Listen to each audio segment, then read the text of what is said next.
মুসা আলাইহিস সালাতু ওয়াস সালাম ছিলেন তৎকালীন সময়ের নবী। একদিন তিনি বনী ইসরাইলের সামনে বসে নসিহত করছিলেন। হঠাৎ করে একজন আসলো, এসে বলল, ইয়া মুসা, হে মুসা, বলো তো এই যুগের সবচাইতে বড় জ্ঞানী মানুষকে? মুসা আলাইহিস সালাতু ওয়াস সালাম বললেন, আনা, আমি হলাম এই যুগের সবচাইতে বড় জ্ঞানী। আসলে কথা কিন্তু সত্য, কারণ যেই যুগে যেই নবী আসে আল্লাহ তাকে সবচেয়ে বেশি জ্ঞান দান করে। কিন্তু আল্লাহর এই কথা পছন্দ হয়নি।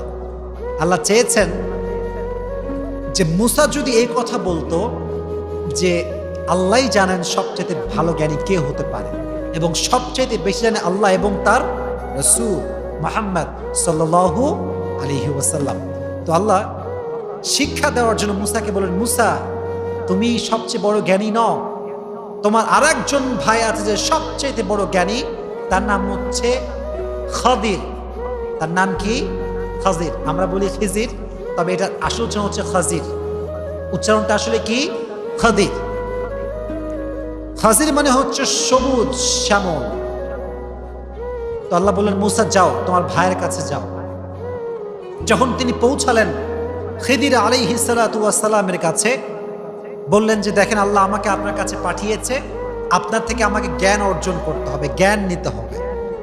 তো বলছে, তাই নাকি?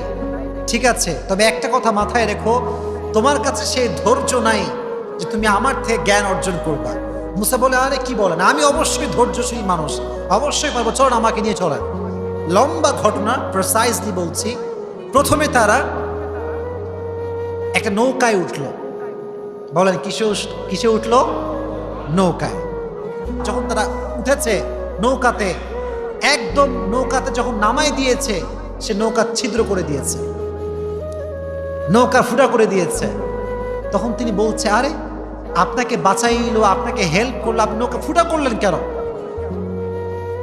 এই তো বলছে, এই তো বলেছিলাম আগে তোমার ধৈর্য হবে না, বাদ দাও, আমাকে ছেড়ে দাও। বলছে, না না ভাই, মাফ চাই, এই যে ভুল হয়েছে আর কখনো জিজ্ঞেস করবো, এবারের মতো মাফ করে দেন। এবার আবার সফর শুরু হয়েছে।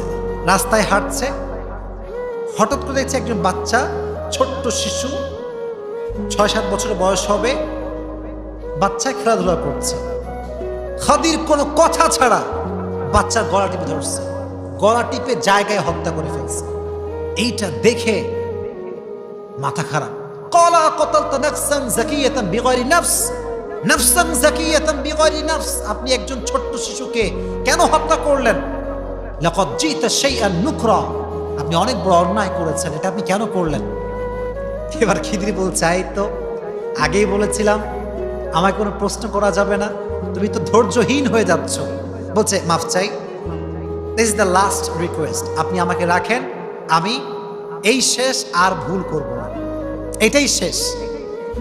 আবার নিচে সঙ্গে আবার চলছে। খিদা লেগেছে, খিদা, প্রচুর ক্ষুধা। তো এক ইহুদির বাড়ির সামনে গিয়ে খাবার চেয়েছে, যে আমায় খাবার দেন, খাবার দেয় নাই, ফিরে আসছে। তো যখন ফিরে আসবে দেখছে ছোট্ট একটা দেওয়াল ভেঙ্গে পড়ে আছে। তখন খিদির বললে, দেখো মুসা, আসো আমরা দেওয়ালটা ঠিক করে দেই। কিন্তু মুসা আলাইহিস সালাতু ওয়াস সালাম এইবার আর সহ্য করতে পারছে না, পেটে একে ক্ষুধা, খাবার দেয়নি তারা, তাদের দেওয়াল ঠিক করে দিব, এটা কোনো কথা? খাইতে চাইলাম, খাইতে দিল না, আপনি আবার কাজ করাবেন আমাকে দিয়ে।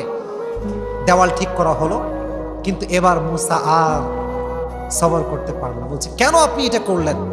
তারা আপনারা খাইতে দিল না, আপনি তাদের দেওয়াল ঠিক করলেন। এবার বলল, ঠিক আছে, ক্বালা হাযা ফিরাকু বাইনি ওয়া বাইনাক, এই শেষ, তুমি আমার সঙ্গে আর থাকতে পারবা না।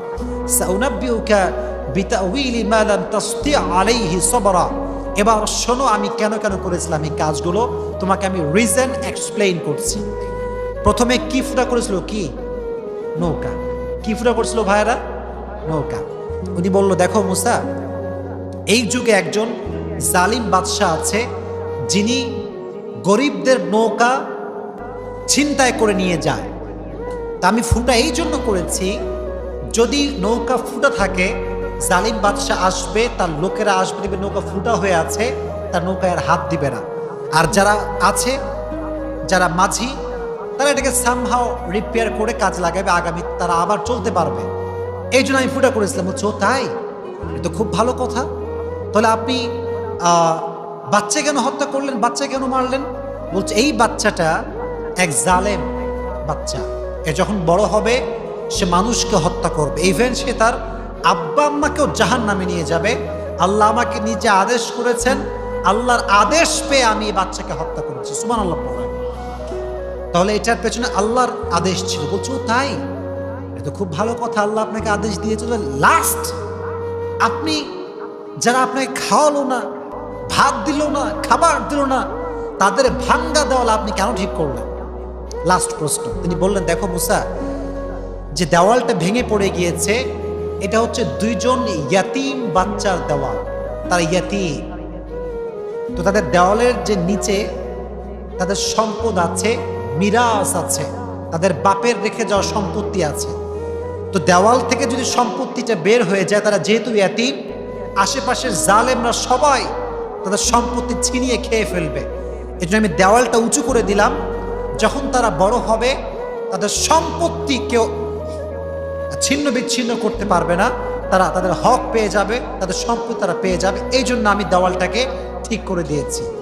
এবার মুসা বলছে, ও এই জন্য ঠিক করেছেন ভাই, আমার ভুল হয়ে গিয়েছে, আমি আর আপনাকে জিজ্ঞেস করব না। বলছেন না না, এই শেষ, এটাই শেষ, আর কোনো চলাচলি হবে না। এজন্য নবীজি বলেছেন যে আমার ভাই মুসা যদি আর একটু ধৈর্য ধারণ করত, তাহলে আমরা আরো কিছু জানতে পারতাম। তাহলে বোঝা গেল 3টা কাজ তিনি করেছেন, এটা নিজে করেন নাই, এটার আদেশ দিয়েছে একজন। আওয়াজ দিয়ে বলেন তিনি কে?